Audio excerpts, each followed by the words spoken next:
all to a new episode of Master's Voice. Today's topic, traveling.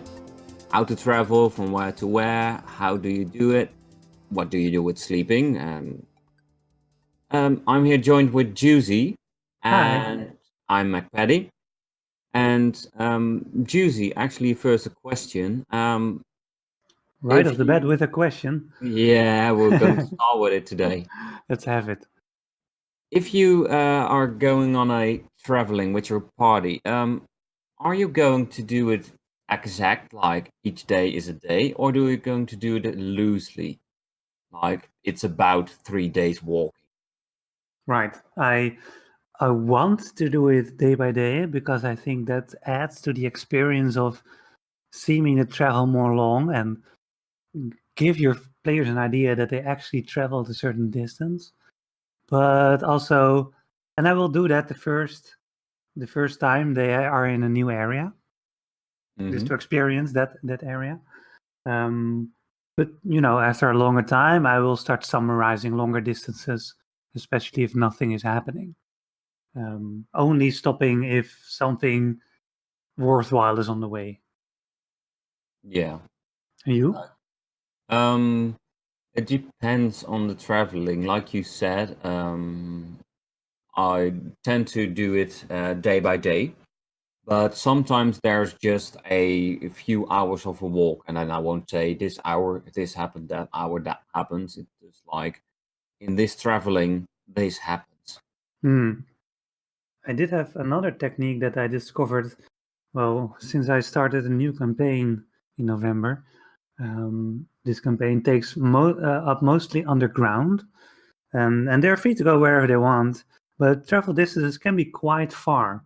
And the Underdark, where they're traveling through, is quite an interesting terrain, not only, in a 2D grid, but also three-dimensional.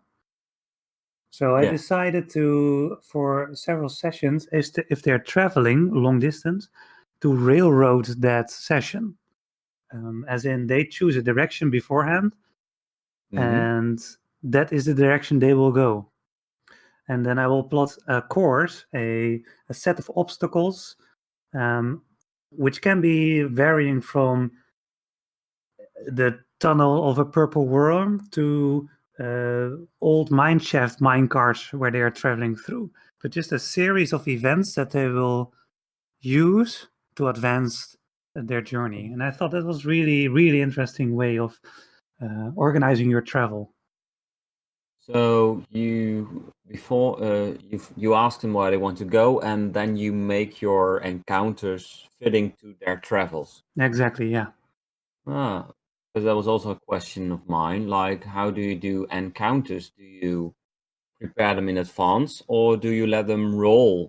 For instance, like if you roll d20 and it comes out at a 1, you got an encounter. Something like Right. that. I'm not in favor of rolling, because I want the encounters to really, really fit tightly into the world that my players are traveling in.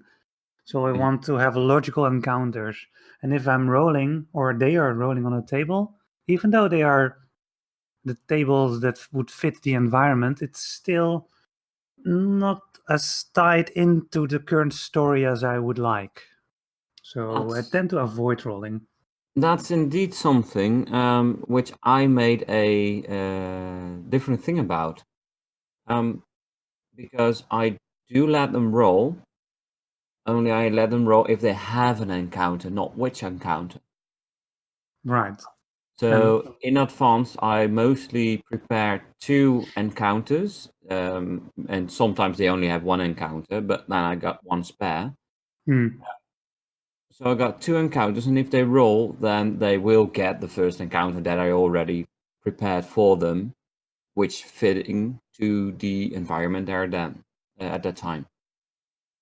Do you find that letting them roll for the encounter adds to the feeling of freedom, so that they feel less railroaded in a way? Yeah, and the excitement as well. So if they roll bad, then it is their fault, basically. Yeah, because I let one of the party members roll, and then everybody is looking at that party member. And if he rolls badly, he will get pointed out for it. And Right. it adds to the fun of the whole game, actually. Do you designate a encounter roller beforehand, or do they choose among themselves? Same thing. Sometimes I let them choose for themselves, but mostly I will point out like, okay, you wanted to start this journey, so you're going to roll. Right. Like you're the party leader, quote What is your unquote. quest? Yeah. Yeah. Cool. Fun question. I mean, for fun questions. Did your party ever get lost by accident or on purpose? Oh, yes, many times. They did? Yes. How do you cope with those things? Well, they never go that far astray in most of my adventures. So if they get lost, then they will just encounter another sort of danger, basically getting them more exhausted or having more danger of things going really bad. Usually they will come back on track quickly, or I will start giving clues of where they should go instead. So that's how I basically deal. But I do want to incorporate the idea of getting lost. But for me, I see it as a tool to punish them in a way if they get lost. Okay. If that makes sense. Yeah, I do get what you mean. Like, they do get lost, so it's more, quote unquote, wild over there. Yeah, exactly. Yeah, I get what you mean. They get in a crappy situation and they have to find a way out of it. And if Yeah. not, well, then they're lucky. Then they can just pass by. Are you letting your players go lost or wander off? In a way, yes, of course. If they go a certain route, I don't ever tell them where they have to go. Mm-hmm. I tell them where they can go. But if Right. they tend to go right where I say you could go left, well, that's their problem. But like whether they choose left or right, will they always end up in the same location? Sometimes I do not that. at all. No, because I use maps. You use maps, right? Yeah, everything they travel there is to be seen on a map. Like 1 square is 1 day of travel, for instance. So if they tend to go to the right to a city nearby instead of left where the story is going, well, then they're going to see that city first and deal with whatever is there. It might be above their level. So they quickly figure out that they shouldn't be there and then head the other way for you? Or they die. Or they die. Yeah, they do find out. Right. Sometimes when my players decide to go in a route that I did not anticipate, I will smudge the story over to the other place. So not the whole story. Some parts just have to take place in that one location, but I will start smudging part of the story over to the other location, so they will get information there at least. Yeah, that's also a good strategy. To pull them back on track. Yeah, that's what I sometimes try to do. Yeah, that's a perfect strategy. Like the lore is actually everywhere in the world, so it could be there as well.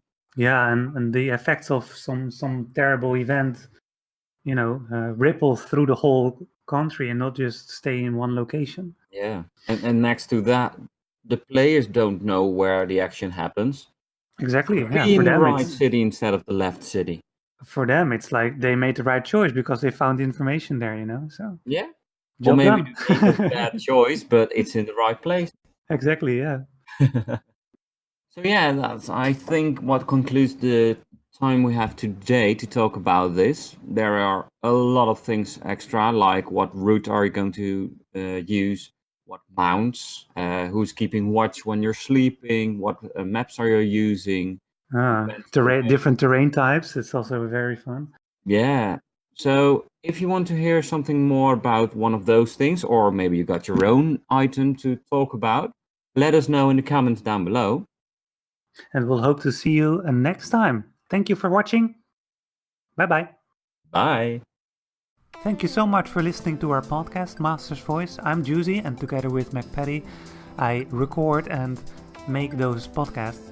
Besides making podcasts, I also am a writer of words. I write adventures and supplements for Dungeons & Dragons on the Dungeon Masters Guild. You can find my work under RPG Papercrafts. Besides writing words, I also make battle maps. Not just flat ones, but three-dimensional ones. They pop-up battle maps that you can use to fascinate your players in a unique way. You can find my pop-up maps on Twitter and Patreon, both under the name of RPG Papercrafts. You can't miss it. Just search for RPG Papercrafts and you'll find me there. Again, thanks for tuning in and see you next time.